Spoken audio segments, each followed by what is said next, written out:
Hello दोस्तों, आज हम स्टार्ट करने वाले हैं linear equation in two variable. This is from class 9th, right. So 9th में 3 चैप्टर हम कंप्लीट कर चुके हैं, 1 2 3। Now this is chapter number 4, linear equation in two variable. So first हम स्टेप बाय स्टेप समझेंगे कि आखिर ये कहना क्या चाहता है। So what is the meaning of linear? Linear it means कि जो वेरिएबल होते हैं उनकी पावर्स क्या होती है, 1। So this is called what, linear. Now here we discuss about two variables. तो एक वेरिएबल अगर हमारा x है तो दूसरा वेरिएबल क्या हो जाना चाहिए, this is what, y। Now the next is what, equation. Equation का मतलब होता है कि उसमें एक इक्वल का साइन होना चाहिए, देन लेफ्ट हैंड साइड और राइट हैंड साइड होना चाहिए। सो इस इक्वेशन को कंप्लीट करने के लिए हम कुछ कॉफिशेंट ले लेते हैं। This is what, a plus b and equals to c। So this is a general form of linear equation in two variable.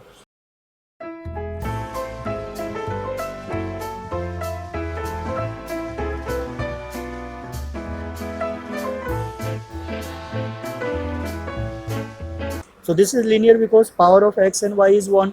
Equation it means कि here is a equal sign and two variable it means x and y. So कहीं कहीं पे ये इस form में भी होता है, ax plus by plus c equals to 0। It means कि राइट हैंड साइड में क्या कंप्लीट करना है हमें, 0। That's it. ओके। सो यहाँ पे linear equation in two variable है, तो फिलहाल हम इसी कॉन्सेप्ट को लेकर चलेंगे।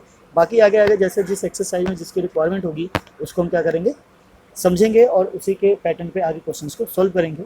So now we start exercise 4.1 with question number 1. Okay. So the question number 1 is what? The cost of the notebook is twice as the cost of pen. तो यहाँ कहना चाहता है जो नोटबुक की कॉस्ट है वो पेन के कॉस्ट से डबल है, यानी कि ट्वाइस है। अगर पेन हमारा 10 का है तो नोटबुक कितने की होगी, 20 की, मीन्स उसका double. Write a linear equation in two variable to represent this situation. तो इस सिचुएशन को रिप्रेजेंट करने के लिए हमें क्या करना है, एक लीनियर इक्वेशन क्रिएट करना है। अब हमारे अकॉर्डिंग अगर मतलब वेरिएबल गिवन नहीं होता तो हम कुछ भी लेट कर सकते थे, पर यहाँ पे कंडीशन है कि take a cost of notebook is x and the cost of pen is what, y. तो यहाँ पे क्या है, मतलब नोटबुक की कॉस्ट ज़्यादा है। So this is what x equals to, और इसको बैलेंस करने के लिए क्या करना होगा, हमें पेन को मल्टीप्लाई करना होगा किससे, 2 से। तो this is the linear equation in two variable. पर इसको थोड़ा सा और सिंप्लीफाई करें तो this is what x minus 2y equals to 0। Now this is the linear equation और relation between pen and notebook, right. So इस तरीके से आप इसको क्या कर सकते हो, सिंप्लीफाई कर सकते हो। So now come to the question number second. इसमें 2 ही क्वेश्चन है। सो क्वेश्चन फर्स्ट हो गया हमारा, ये ज़्यादा लेंदी नहीं है, छोटा सा ही है। So come to the question number second. Question number second is what, express the following linear equation in the form of this. तो जैसा कि अभी पीछे बताया था कि this is what a x plus b y plus c equals to 0। This is standard form of linear equation in two variable and indicate the value of a b c. तो यहाँ पे जो ए है, a is a coefficient of x. So यहाँ से हम compare करेंगे। Now b is a coefficient of y and c is a constant number, means कि जिसके साथ कोई भी वेरिएबल ना हो। तो सी की वैल्यू को फाइंड आउट करने के लिए हमें क्या करना होगा, पहले उसको शिफ्ट करना होगा कहाँ, लेफ्ट हैंड साइड। तो चलिए इसी के साथ हम स्टार्ट करते हैं विद क्वेश्चन नंबर 1, मतलब सेकंड का first part. This is what 2x plus 3y equals to 9.35 bar, 5 पे बार लगा हुआ है।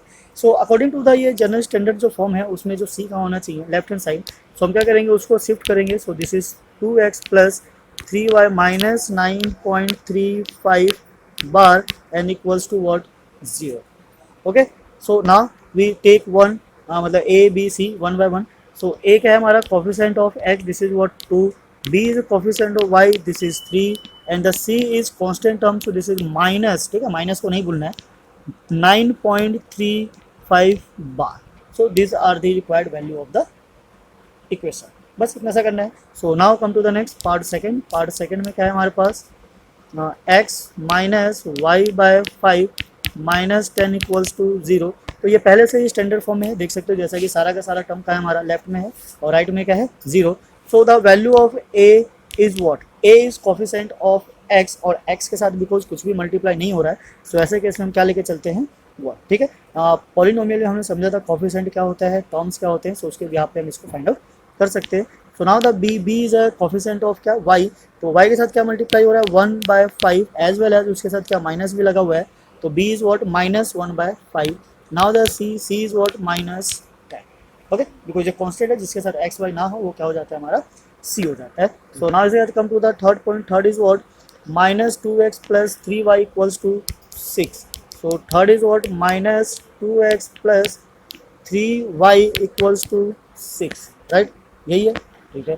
सो नाउ यहाँ से हम क्या करेंगे, पहले हमें क्या करना है, इसको सिंप्लीफाई करना है in standard form. So -2x plus 3y minus 6 and equals to what, 0।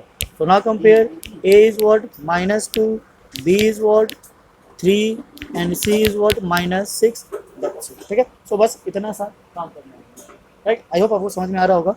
So now come to the part 4। Part 4 ये सिंपल है, छोटा सा है, आराम से फटाफट निपट जाएगा। इसमें कोई बड़ी कैलकुलेशन नहीं है, बस क्या करना है, आइडेंटिफाई करना है एंड देन उसकी वैल्यूज को लिखना है। सो यहाँ हमारे पास क्या है, x equals to 3y, x equals to 3y, x equals to 3y। So now the according to the statement, मतलब जो स्टैंडर्ड फॉर्म था, this is what ax plus by plus c equals to 0. So we shift 3y into left hand side. So this is what x minus 3y equals to 0. So now we compare according to this, and the a is what 1 and b equals to -3 and c is what, c मतलब जो होता है constant term. अब because इसमें x और y है, constant term नहीं है, तो जो चीज़ नहीं है उसके लिए हम क्या लिख लेंगे, 0, right. So c is what 0. So I hope this is clear to you. So now come to the next is fifth क्या है हमारा, 2x इक्वल्स टू 5y, ठीक है। इसको हम यहाँ ले लेते हैं। This is what part 5th, 2x equals to -5y।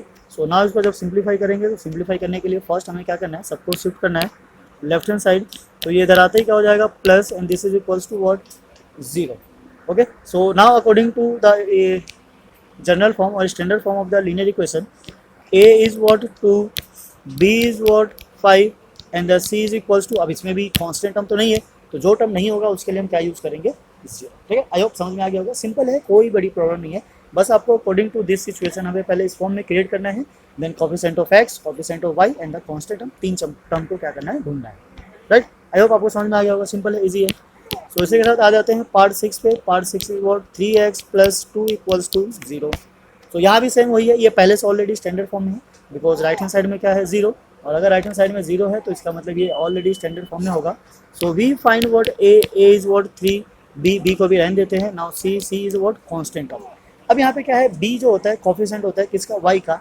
अब यहाँ पे y नहीं है, अगर सपोज अगर हम y लगाना चाहे और +2 इक्वल्स टू 0, तो y हम अपने आप तो नहीं लगा सकते, तो उसके साथ ऑब्वियसली क्या मल्टीप्लाई होगा, 0, तभी वो एलिमिनेट हुआ होगा। So value of b is what 0 होगा, ठीक है। सो a is 3, b is 0 and the c is what 2, okay. Simple है, कोई भी डाउट हो, किसी भी तरीके का डाउट हो, आप हमें कमेंट कर सकते हैं और पूछ सकते हैं कि इसके सॉल्यूशंस में मतलब किस तरीके से फाइंड आउट किया, या फिर ये जो वैल्यू आई कैसे आई। सो now come to the next है 7 में क्या है, अब x नहीं है इसमें, राइट। अब अगर इसमें x नहीं है तो x अगर हम चाहें तो उसके साथ क्या लगा सकते हैं, 0 प्लस y -2 इक्वल्स टू 0। तो बेसिकली जो वेरिएबल नहीं है उसका जो कोफिशिएंट होगा वो क्या हो जाएगा, 0। तो a is 0, y is what, y है, अवेलेबल है, मतलब उसका कोफिशिएंट नहीं दिख रहा है, that mean this should be what 1 and the c is what -2, ठीक है। आई होप समझ में आ गया होगा, सिंपल है, इसमें कोई बड़ी कैलकुलेशन नहीं है, बस आपको क्या करना है, कंपेयर करना है एंड देन आइडेंटिफाई करना है। सो इसी के साथ come to the 8th part. 8 is what 5 equals to 2x। So 5 equals to 2x, this is the last part of this question. 5 equals to 2x, तो हमें क्या करना है, सबको शिफ्ट करना है कहाँ, लेफ्ट हैंड साइड। तो अगर आप इसको लेफ्ट हैंड साइड लेकर आओगे तो ये क्या हो जाएगा, -2x plus 5 equals to 0। Now comparing with the standard form of the linear equation, so a is what -2b। अब इसमें y नहीं है, तो जैसे ऊपर वाले में y नहीं था तो क्या हो गया था, b हमारा 0 and then c is what 5, right. अब इसका एक सॉल्यूशन ये भी हो सकता है, अगर ये मैच ना कर रहा हो तो हम 2x को लेफ्ट में ना लेकर 5 को राइट साइड ले जाते हैं। So this is what 2x - 5 equals to what 0, ठीक है। बेसिकली क्या है, यहाँ पे साइन का डिफरेंस है, अगर पूरी इक्वेशन को भी आप माइनस से मल्टीप्लाई करो तो वही फर्क पड़ता है, पर अकॉर्डिंग टू द स्टेटमेंट हमारा जो x होता है, मतलब जो पहला टर्म होता है, बेसिकली हम उसको क्या करते हैं, प्लस में लेके चलते हैं। तो इसके अकॉर्डिंग हमारा a क्या आ जाएगा, this is what 2 and b, so same वही है, b क्या है हमारा 0 है, तो b is equals to 0 and then c is equals to -5। तो यहाँ पे c माइनस में था और ये प्लस में, तो x का जो कोफिशिएंट था वो नेगेटिव था, यहाँ पे x का कोफिशिएंट क्या है, पॉजिटिव है। तो बेसिकली ये सॉल्यूशन होना चाहिए, बिकॉज ये स्टैंडर्ड फॉर्म कंसीडर होता है। सो अकॉर्डिंग टू द जो भी स्टेटमेंट है, हमारा a क्या हो जाएगा 2, b 0 and c -5। So I hope आपको समझ में आया होगा। सो इस तरीके से हमारा एक एक्सरसाइज कंप्लीट हो जाता है 4.1। ये काफ़ी छोटा एक्सरसाइज था और इसके जो क्वेश्चन थे वो भी काफ़ी छोटे थे। बेसिकली ये इंट्रो है लीनियर इक्वेशन का, इसीलिए ज़्यादा इसमें नहीं है। सो आई होप आपको समझ में आया होगा। सो आप इसको ट्राई कीजिए, सॉल्व कीजिए, फिर मिलते हैं नेक्स्ट वीडियो में नेक्स्ट एक्सरसाइज के साथ। जब तक के लिए जय हिंद, जय भारत, थैंक्स फॉर वॉचिंग।